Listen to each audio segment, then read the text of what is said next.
que je suis chrétien que tu es, tu dois comprendre, je dois comprendre que ce n'est pas parce que Jésus est dans la barque de notre vie qu'il n'y aura pas de tempêtes qui vont souffler contre nous. De grandes tempêtes se soulèveront, bien sûr. Mais la troisième vérité, c'est celle selon laquelle, à chaque tempête, le Seigneur est là pour donner solution. Amen. Amen. Alléluia. Il n'y aura pas de tempêtes qui vont te submerger. Voyez, ces disciples, lorsque la tempête se souleva, la barque se remplissait et la Bible nous dit qu'ils étaient en péril. Ils étaient en péril, ils allaient mourir. Mais ils se sont rappelés à un moment donné que « Amen, le Maître est avec nous. Réveillons le Maître. » Ils allèrent le réveiller. Et quand Jésus se réveilla, il menaça la tempête, il menaça les flots et le calme revint. Quelle tempête est en train de souffler dans ta vie aujourd'hui? Réveille juste le Maître. Amen. Dis au Maître, je suis en péril. Il se lèvera et il menacera ces flots, cette tempête qui va s'apaiser. Maintenant, pourquoi Jésus a-t-il couru tout ce risque avec ses disciples? Le risque de la mort. Pourquoi ils ont couru ce risque? C'est parce que de l'autre côté du lac, il y avait une âme à sauver. Le démoniaque de Gadara.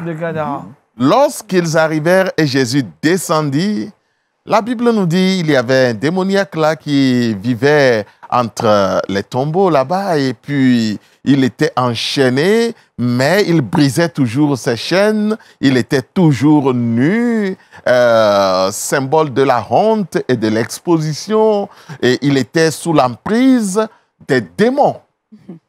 Et il fallait que cet homme soit libéré.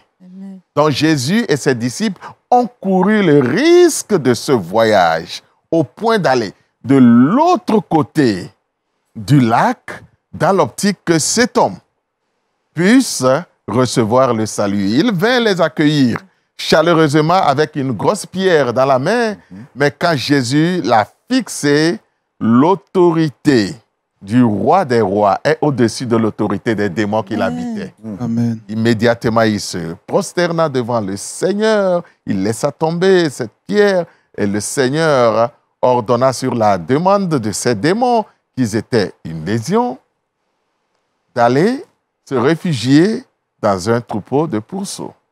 Immédiatement, cela arriva, cet homme fut libéré. Il dit au Seigneur, après qu'on les lavait, qu'on les habillait, est-ce que vous voyez, quand nous rencontrons le Seigneur, il nous lave, il nous habille.